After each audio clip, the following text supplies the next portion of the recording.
It's Twitter Thursday here on the Locked On Giants podcast. Plus, why am I wearing a hat? I'm going to tell you in just a bit, so stick around. You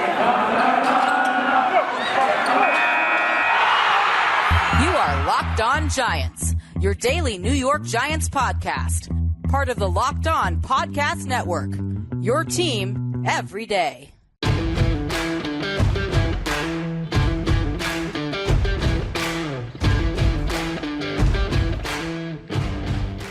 Hello, New York Giant fans, and welcome to another edition of the Locked On Giants podcast, part of the Locked On Podcast family, your team every day.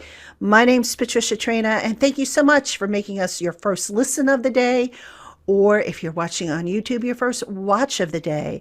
And we do have a Twitter Thursday for you. We are going to answer some of your questions.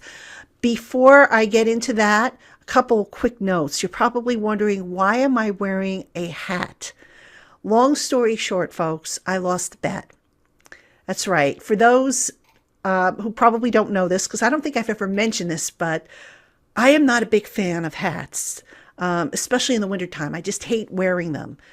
The only time I wear hats is really, if it's raining out, I will put a hood up, but I do not like to wear hats. And so without getting into the details, I made a bet with somebody. And I lost the bet.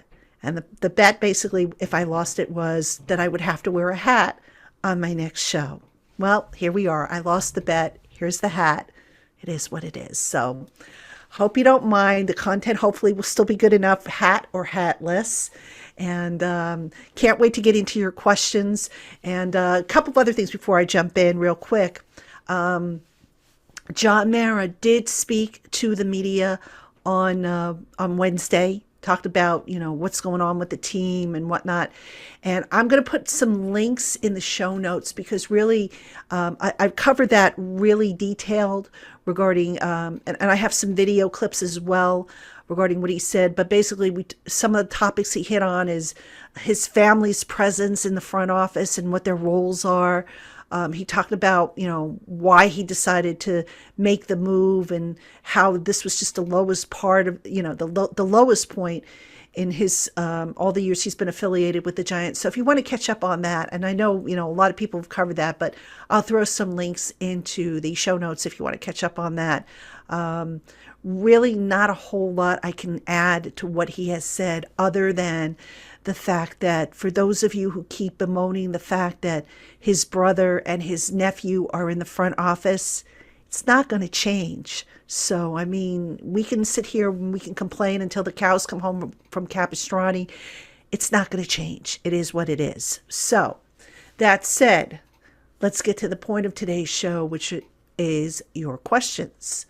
Now, I received a lot of questions, as you can imagine, both via Twitter and both via email.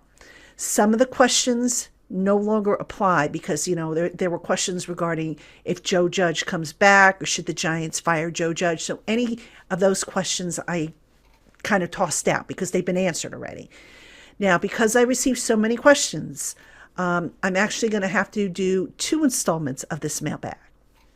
So on today's installment, I'm doing Twitter-only questions. If you sent me a question via email, I will circle back and do a bonus show this weekend with those questions covered. Because remember, tomorrow, DaEntertainah and I will be going live. And again, I invite y'all, if you're not doing anything between 11 and 12 Eastern, hop on with us on YouTube.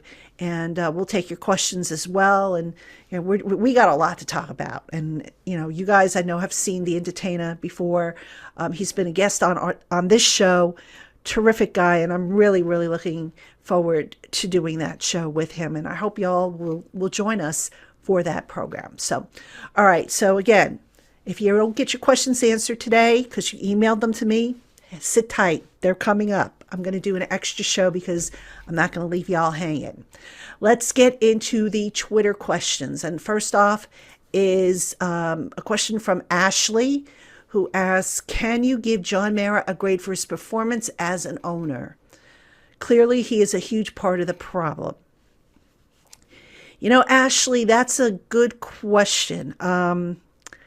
I don't know that I can give him a grade, but what I can tell you is there have been things that have been done that have left me scratching my head, and I'll cite what some of those things are.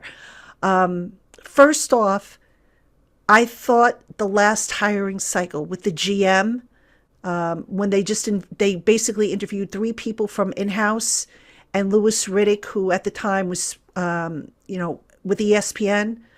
I thought that was a bad move on their part. I don't feel that they cast a wide enough net, and they ended up settling, I thought, for Dave Gettleman. And after a while, it was like, let's keep going back to that George Young tree and keep pulling branches off of it. And just as we see the game change, the NFL evolving from smash mouth to more of a passing league, as we've seen defenses evolve to where, guys had specific roles, and now you see a lot of hybrids. You've got to adapt with the changes. And I don't think John Mara adapted as well as he could have, over the years. Now, to his credit, they have gotten better at it. You look at the candidate pool for GM, it's a nice wide net. And I applaud the list that they put together. We'll see what comes out of it. We'll also see what comes out of it when they put together their head coaching lists. But I think he's finally changing his ways. Now, the other thing that I will say about John Mara is that he said during his conference call with the media that he still basically has to approve all personnel decisions. And I go back to George Young when he was hired and how George Young had final say on all that stuff. And I don't think, I could be wrong here, but as I recall, I don't think Wellington Mara or Tim Mara at the time, who was the other co-owner, had to sign off on any decisions George Young made. Now, did George run his decisions by the Maras as a courtesy? Absolutely. But did he need final approval? No. That to me is something I would like to see John change. But, John would like to obviously have his hand in the mix, and that's his right. He's the owner of the team or co-owner of the team. So if he wants to do that, who am I to tell him, not to? So, I wouldn't give him a grade. I will say he hasn't been perfect. Nobody really is. But I would hope that, some of the lessons that they've learned with moving too fast and cutting corners and taking shortcuts are all things that they correct moving forward. So thanks for that question, Ashley. That was a great one. Okay, up next, Douglas Slagowitz. Can you give your 2 cents on the root cause of the dysfunction in the Giants organization? Ownership, front office, coaching. I've seen the finger pointing at all three. I think it's a combination, Douglas. Win as a team, lose as a team, as they say. I just spoke about John Mara and some of the things that, over the years, maybe he took some shortcuts with. The front office, specifically the GM, the drafts have been terrible. I've made no secret about that. Even the first draft at the Dave Gettleman era, the 2018 draft, when you look at what might be left by the time the season starts in 2022, they might have one pick left, that being Saquon Barkley from that class, all right, which is not very good. Coaching, I think you could make a case for that, absolutely. So I think it's a mix, to be honest with you, of all three. I don't think there's one predominant area. I think it's a domino effect is the best way to put it. So hopefully they get it right, because I know I'm sick of all the losing. I'm sure you all are sick of the losing. And, it's time to turn the tide. I'd much rather be covering the playoffs right now than sitting here and doing off-season work. But that remains to be seen. So anyway, thank you for that question. Up next, we have one from Yuri Andaliz. Are the Giants going to hire an offensive coordinator that fits Daniel Jones's skill set? Someone who runs a West Coast offense? If so, who are your choices for the Giants offensive coordinator? Yuri, I would think they would probably want to hire an offensive coordinator who's innovative and whose system can be adapted to the talent that he is given, and not just specifically Daniel Jones. Because look, I'm not so sure if Daniel Jones is the quarterback of the future for this team. I am of the opinion that the Giants are going to decline his fifth-year option, which they have to make a decision on that by May, which I think it's May 2nd. It's the first week after the draft or something like that, first Tuesday. So I think they're going to decline that option, and they're going to just see how he does. Because look, there's the injury factor here. There is also, the fact that he hasn't taken that next step. Now, I think it would be foolish to hire an offensive coordinator who specifically tailors a system just for Daniel Jones, because if Daniel doesn't play and now you have the system that was custom tailored for him, now what do you do? So you need someone who's innovative, someone who's flexible, and someone who's going to basically, be able to adapt with the changes in both the personnel and according to the opponent. So as far as a favorite, I don't have any names just yet, because right now the coaching carousel is kind of spinning around. So hold on to that question. Ask me that maybe in a couple of weeks if you want, if you remember. We'll see how the coaching carousel goes, and then I can maybe get a better idea, because for all we know, the Giants might hire an offensive-minded coach who kind of puts the system in place, and then the question kind of becomes mute, especially if you have like a Pat Shermer, Mike Shula type of setup. So we'll have to see how that all pans out. All right, Giant fans, we have more coming up on today's show, but first I'd like to thank OnlineGambling.com for sponsoring today's podcast. If you don't know already, OnlineGambling.com is a website dedicated to giving bettors the edge. Throughout the playoffs, they're providing you with the best NFL tips, news, and more to help make your bets smarter than ever before. OnlineGambling.com provides the best and most trusted experience online all day, every day, inspiring every bettor to beat the odds. Make sure you visit onlinegambling.com/NFL for all the latest betting news, tips, and odds throughout the NFL playoffs. Remember, that's onlinegambling.com/NFL to make the most of this year's NFL playoffs. All right, folks, you have Patricia Traina here on a Locked On Giants podcast, Twitter Thursday. And again, for those of you who are tuning in to this second segment, I'm wearing a hat because I lost a bet. I won't be making that mistake again. Seriously, no. If you want to know why I'm wearing the hat, I explained it in the first segment. I lost the bet. Here it is. Something different. So anyway, we are answering your Twitter questions, and it is an all Twitter question. Email questions coming up. I promise we're going to do that another show. We'll probably do a bonus show for you over the weekend to get to those. And if your question is still applicable, meaning it hasn't been already answered, should the Giants fire Joe Judge, for example, I'll get that into the weekend show. So just bear with me here. All right, next question comes from Tom Ziegler. What do quality control coaches do? Do they perform a function similar to Pro Football Focus? That's a good question, Tom. Quality control coaches, I think, can do a variety of different things depending on what the head coach asks them to do. They can do advanced scouting. They can go back and they can look at trends. They can go back and break down situational film for the team. There's any number of things that they do.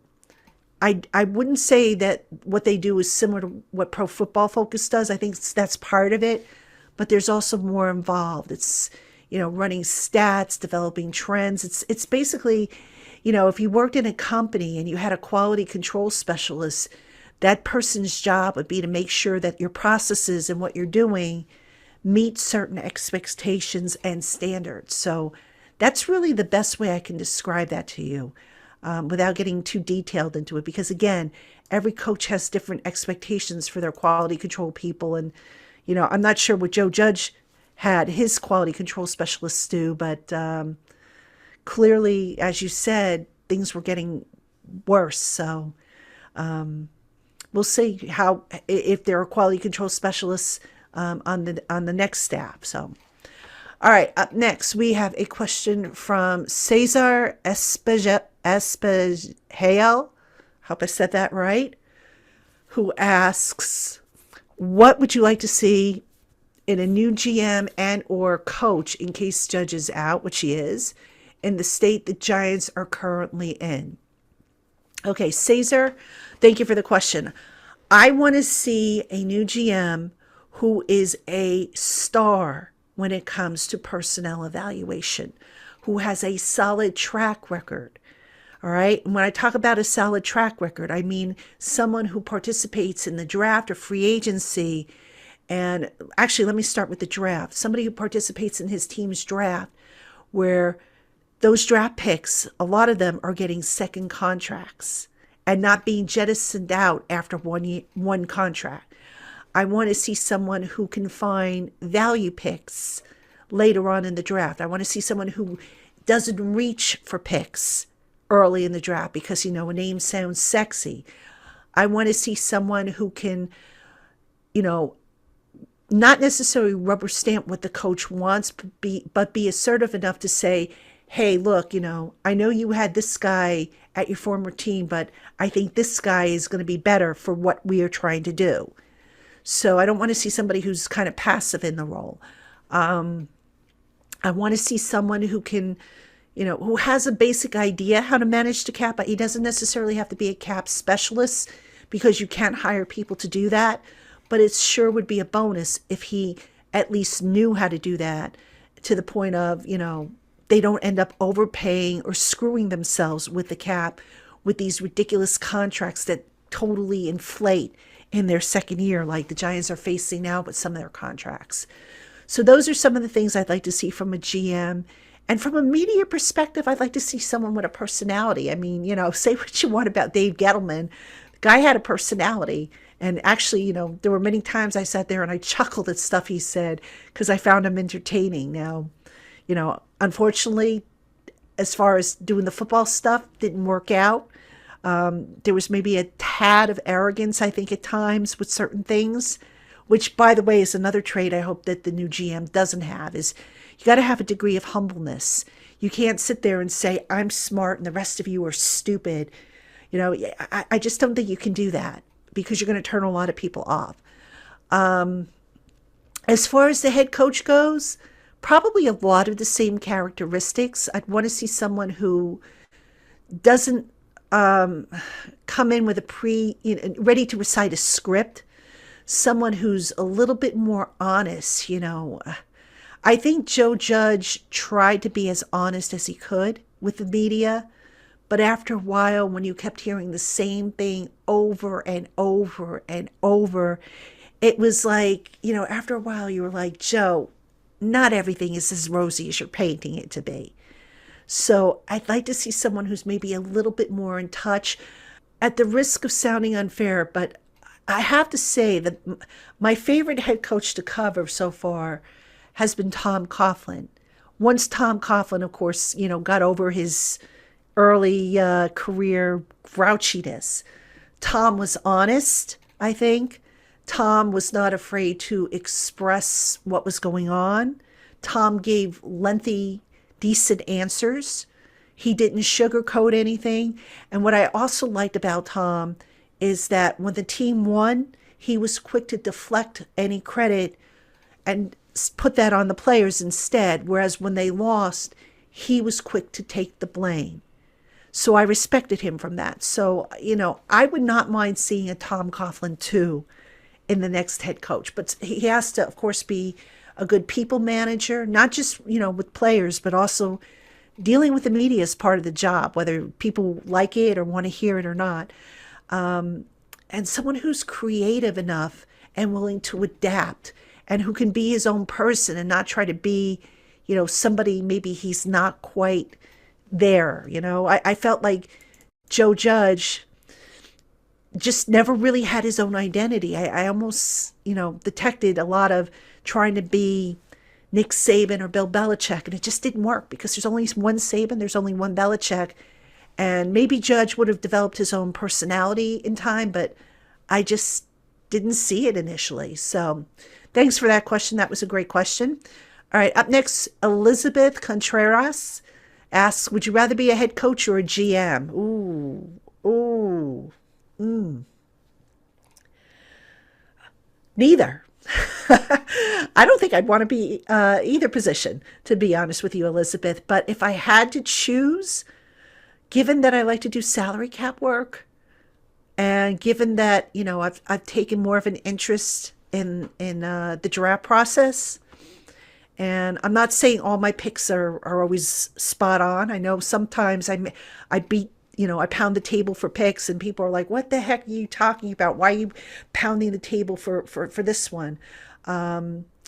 Last year, for example, I kept pounding the table for Pat Freiermuth, who went to the Steelers. And oh, by the way, Pat Freiermuth did pretty well for the Steelers, as I recall. But anyway, I think I would want to be a GM if I had to pick between a GM or a head coach. But, truth be told, I'm just happy being me, being in a position that I could, write articles and do analysis and, do these Q&As with you guys. And that's fine with me. So thanks for that question. That one I had to think about. So.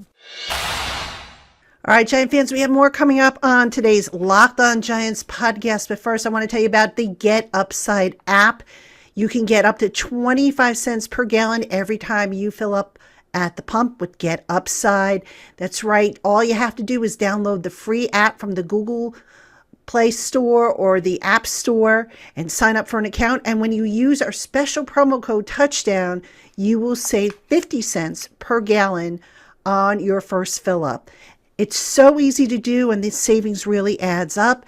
And best of all is you can cash out anytime you want to your bank account, via PayPal, through an Amazon gift card, or any other brands that you might want an e-gift card to. So don't wait. If you do a lot of driving, and buy a lot of gas, download the free Get Upside app today. Start saving 25 cents off per gallon every time you fill up at the pump. And with that special promo code of Touchdown, double your savings for 50 cents per gallon on your first fill up. That's Get Upside. All right, Giant fans, we have more coming up in just a bit. But first, have you checked out Bet Online and their new updated website? That's right, Bet Online can help you out no matter what your sport is. They have you covered with more odds, props, and lines than ever before. And right now, when you sign up with our special promo code LOCKEDON at betonline.ag, you will receive a 50% welcome bonus. Don't wait to take advantage of this special offer. Visit betonline.ag today and get your 50% welcome bonus with the code LOCKEDON. All right, folks, we have a couple more questions on this Twitter Thursday. And again, just a couple of housekeeping notes and reminders. Tomorrow, we have the live show starting at 11 a.m. with DaEntertainah. It will be on YouTube. So tune in. And if you do miss that show, don't worry. It's going to be recorded. And for those of you who normally listen to us on the audio platforms, I will have that as well for you. You will be able to access that audio and hear what was said. So, but if you can join us on YouTube, we'd love to have you. You can ask questions, jump in, and we hope to see you. Again, it'll be 11 a.m. till noon with DaEntertainah, who's really, really fantastic. I love him. I can't wait to get on the program with him. Trainer and DaEntertainah. I love that. Somebody coined that phrase. That sounds pretty cool. But anyway, also, as a reminder, if you sent in an email question for the mailbag, I am going to do a second show. Probably on Saturday, I'll run it. So if you don't hear your question today, doesn't mean that I didn't think it was worth answering. Just meant that I can only get to so many in this particular show because remember, I do balance writing with these shows. So I will answer your questions, I promise. So if you haven't sent a question in and you have one you want to ask, you still got time to email it. And again, the address is in the show notes, lockedongiantspodcast at gmail.com. All right, a couple more Twitter questions. Johnny Ballgame You are a GM candidate. How would you rank the appeal of the current openings? All right, so if I have this right, the current openings are the Giants, the Bears, and the Vikings. Am I missing any? I don't think I'm missing any. Jacksonville still has Balky in there. Okay, I don't think I'm missing any. Okay, so the Bears, the Vikings, or the Giants?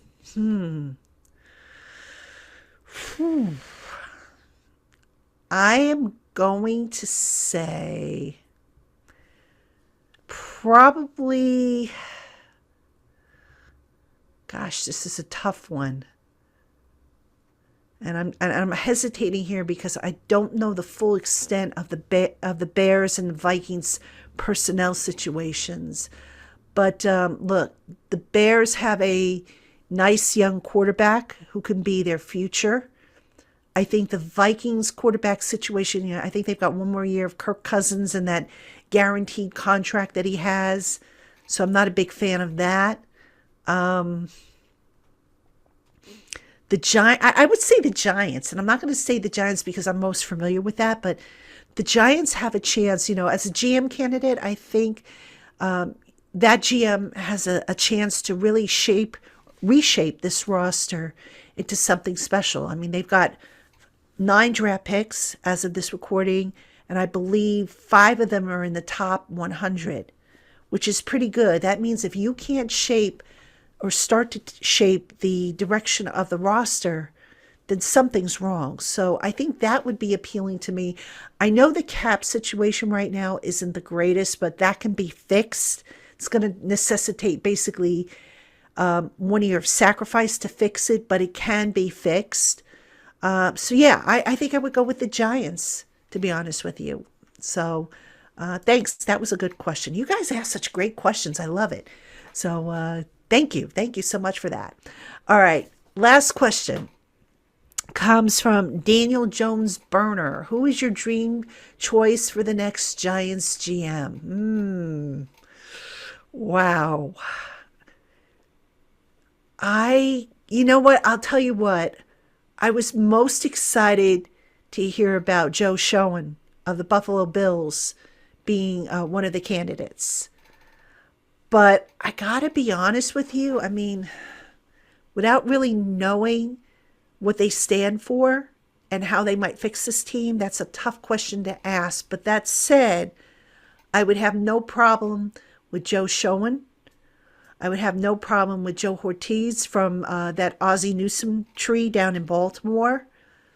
The Cardinals, either one of those guys I would have no problem with. It's interesting. I know there are a couple of former players in the mix at GM, and I think that can actually be an advantage if you're talking about a dream GM candidate. And the reason why I think that can be an advantage is the same reason why I would think it would be an advantage if you had an assistant coach or a head coach that used to be a player. Because players tend to see the game differently sometimes than those who have never played it and those who kind of watch it from the sideline. So you get a different type of perspective. So I would say if it's up to me, I would like to see the Giants maybe, actually, let me put it this way. I would not be upset if the Giants plucked a new GM who had a playing background at the NFL level. I think that would be a bonus, a plus for that individual who has played the game, who maybe understands and has seen things that, again, some of these guys who have never played the game or have just, watched it from the sideline might not have that perspective. So I just think that gives them an added bonus, if you will. So, yeah, I can't give you a specific name because I really like this candidate group that they've assembled based on the research I've been able to pull together. But I guess I would kind of need to know a little bit more about what they stand for and who exactly came up with what kind of, picks for their respective teams, if at all. So that's a tough one. But, that's my stance on GM. Give me a guy who has playing background, and I think I would be happy with that. So another fantastic question. Thank you for that. And that, folks, should do it for this edition of the Locked On Giants podcast. Again, Saturday, I'll do another show. I will get to the questions that were submitted via email, so please don't be upset. I promise I will get to them. There's a lot of stuff that needs to be done, and I'm getting it as fast as I can. DaEntertainah joins me tomorrow, again, 11 a.m. to noon. Make sure you tune in, and that'll be on YouTube. Hope you bring your questions, and we'll, it should be fun. So thank you so much, everybody, for making us your first listen of the day or your first watch of the day. Appreciate you. And ladies and gentlemen, we will see you tomorrow live at 11 a.m. on YouTube, or we'll talk to you once the show is done and recorded on our audio platform. So until then, have a great one, everybody.